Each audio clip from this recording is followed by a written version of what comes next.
Mr. President, today is an extraordinary day. Today is an auspicious day, for we will be discussing issues of war and peace. Believe it or not, we rarely discuss such important issues. We've been at war for 15 years. There's been a handful of debates, most of them indirect, most of them only forced under duress, and most of them would have been avoided if the leadership of both parties could avoid them. But today they cannot avoid this debate because this is what's called a privileged motion. Today we will discuss the involvement of the United States in the Middle East, and we will also discuss whether we should engage in a new war in Yemen. Today we will discuss an arms sale to Saudi Arabia that threatens the lives of millions of Yemenis. But we will discuss something even more important than an arms sale. We will discuss whether we should be actively involved. Should the United States be actively involved with refueling the Saudi planes, with picking targets, with having advisors on the ground? Should we be at war in Yemen? If you remember your Constitution, it says no president has that authority, only to repel imminent attack, but no president alone has the unilateral authority to take us to war. And yet here we are on the verge of war. What will war mean for Yemen? 17 million folks in Yemen live on the brink of starvation. I think to myself, is there ever anything important that can happen in Washington? Is there ever anything I can do to save some of the millions of children that are dying in Yemen? This is it. This is this debate today. It isn't about an arms sale. It's about children like Ali who died. Why are they dying? Because the Soviets have blockaded the ports. 90% of Yemen's food comes in from the ocean, and they can get no food, and they are starving and dying of cholera because of war. We think of famine being related to the weather. Sometimes it is. But more often than not, famine is related to man, is man-made, and the most common cause is war. How bad is it in Yemen? 17 million people live on the edge of starvation. Some, like Ali, have already died. What are people saying about it? They say that the humanitarian crisis in Yemen may be worse than Syria. Let me repeat that because nobody in America is listening to this. Everybody's paying attention to some silly show trials and silly stuff going on in committees. Nobody's talking about this at all. They say it is worse than Syria. Millions of people have fled Syria. Hundreds of thousands have died, and people are now predicting Yemen may be worse. One refugee group said this, that the impending famine in Yemen may reach biblical proportions. Think about that. It's astounding what's going on there, and it's being done without your permission, but with your weapons. So today I will force a vote with Senator Murphy's help, who's been a prime mover in this, to tell you the truth, and done a great job in bringing people together. But we will force this vote for these children in Yemen because we have a chance today to stop the carnage. We have a chance to tell Saudi Arabia we've had enough. The question is, should we give money or arms to Saudi Arabia at all?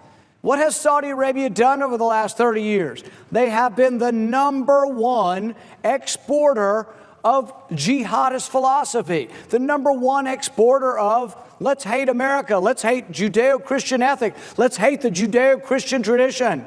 It's coming from Saudi Arabia. They teach it in the schools in our country. They teach it in the schools in Indonesia. They corrupt the religion of Islam throughout the world. And we're going to give them weapons? I think it's a huge, huge mistake. If you say, well, I doubt that, there's no way they're that bad. Don't they share with us intelligence? Don't they help us in the war on terror? Yes, every time they help us, they hurt us twofold worse. I'll give you an example. Direct from Hillary Clinton, when she's writing honestly and not talking to the public. She sends an email to John Podesta. This is one that was leaked through WikiLeaks. Hillary Clinton writing to John Podesta. She says, we must put pressure on Saudi Arabia and Qatar because they're supplying logistical and financial support to ISIL. ISIS, the group we're in the Middle East fighting again, Saudi Arabia was supplying them. According to Hillary Clinton, not indirectly, but directly. Who in their right mind would give money, arms, or share our technology with a country that's been supporting ISIS? Who would do that? Who would think that that's a good idea? And yet they'll come here and they'll say it's about Iran and we have to combat Iran everywhere. Guess what? This may make the situation with Iran worse. What do you think Iran thinks when Saudi Arabia gets weapons? They think to themselves, well, if the Saudis are getting more, we need more. What do you think Israel thinks? If the Saudis get more, we need more. Ever heard of an arms race? That's what this is. We are fueling an arms race in the Middle East. Every side wants more. And you say, well, we have to do this. We have to combat Iran. You know how much the Gulf sheikdoms, Saudi Arabia and all their allies, the ones that are bombing the hell out of Yemen, do you know how their military spending compares to Iran? 8-1. All of the money is in the Gulf sheikdoms. All of the power, all of the weapons is in the Gulf sheikdoms. They have more weapons and spend more on weapons, 8-1 to Iran. So when we're going to vote on Iran sanctions this week, and they say they don't want ballistic missiles in Iran. Well, I don't either. But the best way to do that is to put pressure on Saudi Arabia. How would you put pressure on Saudi Arabia? Maybe we wouldn't sell them arms. Maybe we would withhold the sale of arms until they come to the table and we get a ballistic agreement with Iran. It is a naive and foolish notion to think that Iran's going to give up on their ballistic weapons. They are never giving up on their ballistic weapons unless Saudi Arabia did the same thing. People don't talk about this, but Saudi Arabia has ballistic missiles. They've got Chinese missiles. They're called the Dengfeng 21 and 3. They have dozens of these. Do you know where they're pointed? Tehran and Tel Aviv. So Saudi Arabia is no friend of Israel. Do they cooperate with Israel some? Yes. But their missiles are pointed at Tel Aviv, Israel. Saudi Arabia's other missiles are pointed at Tehran. Are these missiles nuclear capable? Yes. They're not thought to be nuclear tipped, meaning they haven't been armed with nuclear missiles, but everyone who is in the arms community acknowledges that these missiles could carry a nuclear payload if they were altered. They have the ability to do it. Should we send arms to Saudi Arabia? Well, here's another quote from Bob Graham, and this is a paraphrase. He says that there's an abundance of evidence that the Saudis were complicit in 9/11. Have we forgotten that 15 out of the 19 hijackers were from Saudi Arabia? Have we forgotten the missing 28 pages that they kept from the American public for over a decade? When you read those missing 28 pages that have now been released, they tend to implicate Saudi Arabia. They tend to indicate that the attackers, particularly in San Diego, were befriended by a government agent for Saudi Arabia. There's an abundance of information that implicates Saudi Arabia in 9/11. In fact, this very Congress voted less than a year ago. We voted unanimously, or virtually unanimously, to let American citizens, the victims of 9/11, their families, we voted to let them sue Saudi Arabia. This is an extraordinary thing. We almost never let people sue governments, particularly foreign governments. But we voted nearly unanimously. Why? Because people have sympathy still for the 9/11 victims and their family. And because people obviously believe there's some information that may implicate Saudi Arabia. So you say, oh, no, they've changed. Well, how much could they have changed? It's only a year or two ago, Hillary Clinton's writing that email saying the Saudis are giving financial and logistical support to ISIL. Who in their right mind would sell arms to Saudi Arabia under those circumstances? So if it doesn't persuade you that the Saudis are supporting ISIL and terrorism, may have been part of 9/11, perhaps we should look not only at the humanitarian disaster in Yemen and what they're doing to the public, and that their goal basically is famine to bring them to submission. Perhaps we should look at Saudi Arabia as a country. Perhaps we should look at the human rights record of Saudi Arabia. I'll give you a couple of instances of what it's like to live in Saudi Arabia.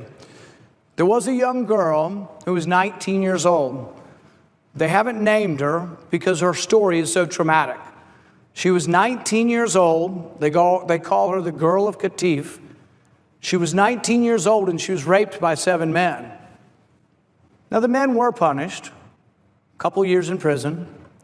But you know what happened? They arrested the victim. Because you see, in Saudi Arabia, it's your fault if you're raped. In Saudi Arabia, rape victims are arrested, put in prison, and publicly whipped. She was given 6 months in prison, and 200 lashes was her sentence. Ultimately, it did not come to fore. And you know why? Partly because the U.S. stood up and said it was wrong. Partly because perhaps behind the scenes we said, maybe we're not going to sell you weapons if you behave like a bunch of barbarians. I'll tell you another story.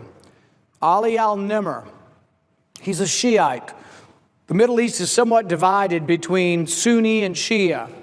So he's a Shiite. They're about 10% of the public in Saudi Arabia. They are the minority, and they are treated like dirt.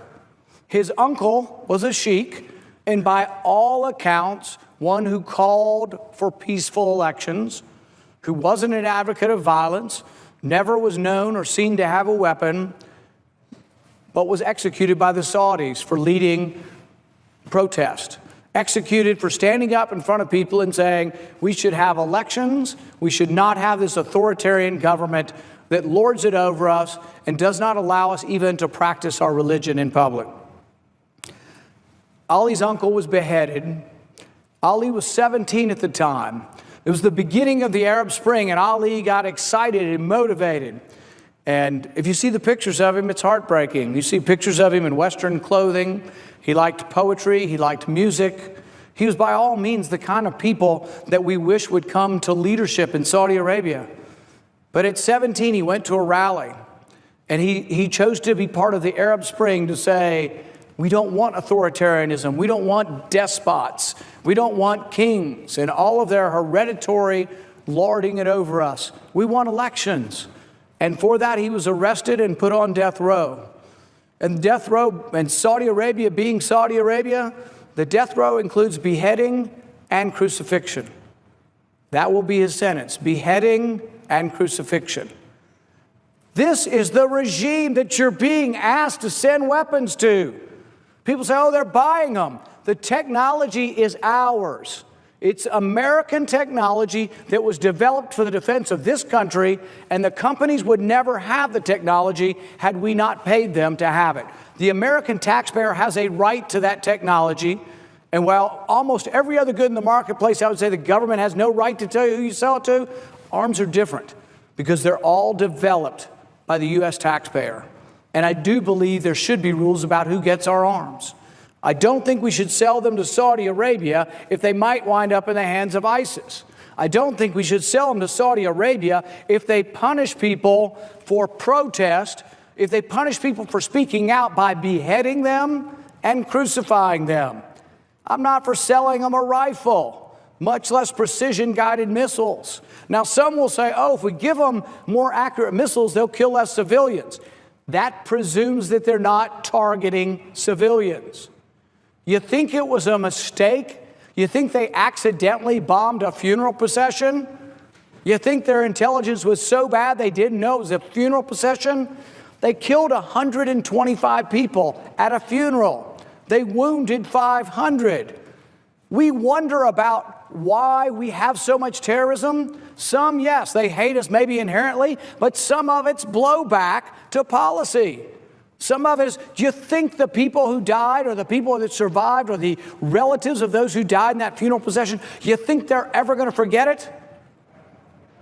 They will remember it 100 years from now. The problem we face of terrorism goes on and on and on as long as we keep supporting despots who treat their people like crap, who sentence them to beheading and crucifixion, who are starving their neighboring country, which is one of the poorest nations on the planet Earth.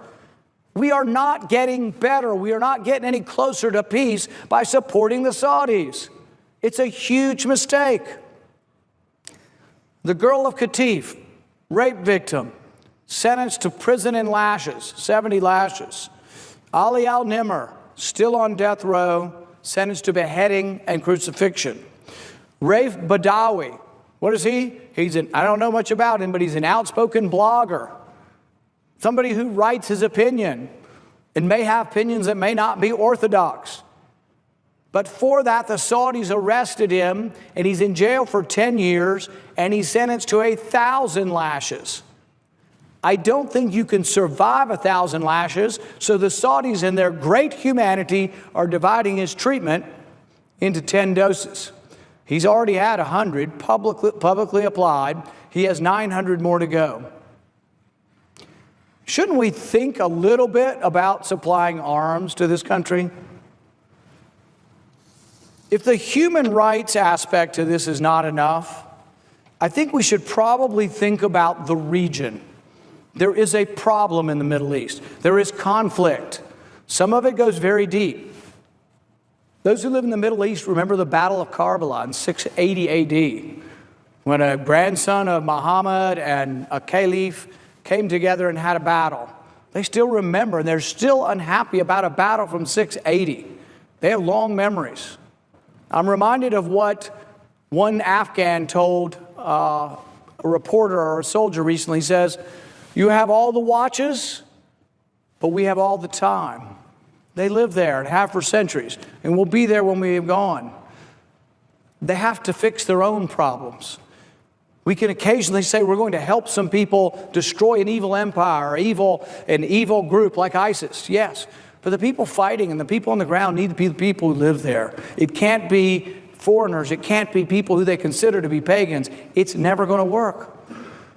But we are foolish if we don't look at the repercussions of what it means to sell arms to Saudi Arabia. How will Iran react? I was in a committee hearing the other day, and one of the senators says, "We don't care how Iran reacts. We don't care what they think." Well, by golly, we ought to. If we're going to put sanctions on them, doesn't that mean we care enough that we're trying to modulate and change their behavior? The whole idea of sanctions means we do care about what Iran thinks. Doesn't mean we agree with it. Doesn't mean we condone it. Doesn't mean we say Iran is right, but certainly we do care about what they think. So what do you think Iran thinks about supplying arms to Saudi Arabia? They think we need more. If you add up Saudi arms alone are third biggest in the world now. It's U.S., as big as the next 10 combined, then it's China, and then it's Saudi Arabia. And Saudi Arabia has these other Gulf sheikdoms, despots. They're all allies of ours. There's about 5 or 6 of them. Altogether, they have 8 times more weapons than Iran. And so we're complaining, I think justifiably so, because we worry about the mischief of Iran in the Middle East. But we're complaining about that, and we want them to change their behavior. But what do you think is the prime reason they create weapons and they're creating their ballistic missiles? Some of it's because they fear our invasion, like Iraq. But I think a great deal of why Iran develops weapons is their fear of Saudi Arabia. In fact, when you look back at Iraq and the whole weapons of mass destruction that never existed, one of the interesting stories is, maybe a theory, but I think has some evidence, is that Saddam Hussein pretended valiantly that he had weapons of mass destruction, not to deter us, to deter Iran. So here is Saddam Hussein sending all these smoke signals up that he has weapons of mass destruction because he wants to keep Iran at bay. We think everything's about us, and we never acknowledge that maybe some of it's about the regional politics. So when we give weapons or sell weapons to Saudi Arabia, there will be, for every action or reaction, there will be significantly more pressure for Iran to come forward and have more weapons. What does it do to our ally Israel? There's been at least a few reports that says Israel believes that every time we give $1 to Saudi Arabia, they need to respond with $1.50. There was a quote from one of their government ministers on this saying he worries about their qualitative edge. I have a quote here from a colleague of mine, a friend of mine who's a rabbi and a friend of the Constitution. Rabbi Nate Siegel writes, "While I understand the president's intentions, we must proceed with great caution due to the challenges and the history of the region. At this time, I don't see the benefits of the arms deal for the United States or Israel." This is coming from someone who believes with every fiber of his being that Israel should be defended. He's worried that by giving weapons to Saudi Arabia, it detracts from the qualitative edge that Israel currently has. Imagine what happens if the government of Saudi Arabia were overthrown. They have billions and billions of dollars of weapons. Many of these weapons are the most sophisticated weapons we have. Is there a chance they could be overthrown? Well, I don't know. They behead their citizens and crucify them. You think anybody who lives in Saudi Arabia might have some pent-up anger for the regime? William Wilberforce once said of slavery, he said, having heard all this, you can look the other way, but you can never say that you didn't know. I love that statement because so many people at the time of slavery looked away. They just said, it's something we do. It's part of our time. It's part of our age. And so many people knew the horror of slavery. So many people knew the horror of what was happening to a people, and they looked away. I think having heard of the impending famine in Yemen, having seen Ali and having heard of the impending famine, you can choose to look away. Many in this body will today choose to look away. They will say, you know what? Yeah, Saudi Arabia gives us some benefit sometime, and we hate Iran more. So let's just give some more weapons to Saudi Arabia. But they will be looking away from the human rights tragedy that is central to Saudi Arabia's whole being. They will be looking away from the fact that Saudi Arabia was supporting ISIS in the Syrian civil war. They will be looking away from the fact that the Saudi blockade is starving Yemeni children. You know what? I choose not to look away. And today I stand up for the thousands of civilians who are being killed in Yemen. Today I stand up for the millions of voiceless children in Yemen who will be killed by the Saudi blockade. Today I stand up for saying we, the United States, should no longer be fueling the arms race in the Middle East.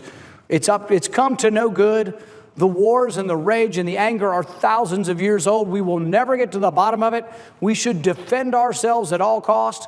We should be very careful who is admitted into the country. And we should not get involved in every civil war and every misbegotten part of the planet. It is my hope and my prayer that enough Americans will wake up and say, we are tired of war. We are tired of funding every war on the globe, and we are tired of sacrificing our young in every civil war. Today, this will be a bipartisan vote. There will be a large contingent from the other side of the aisle and a small contingent from this side.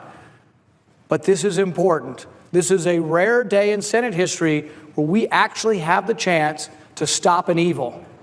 But we would stop this evil by sending a loud message to the president and a loud message to Saudi Arabia that we are not going to blindly support the arms race. We are not going to be blind to your human rights transgressions.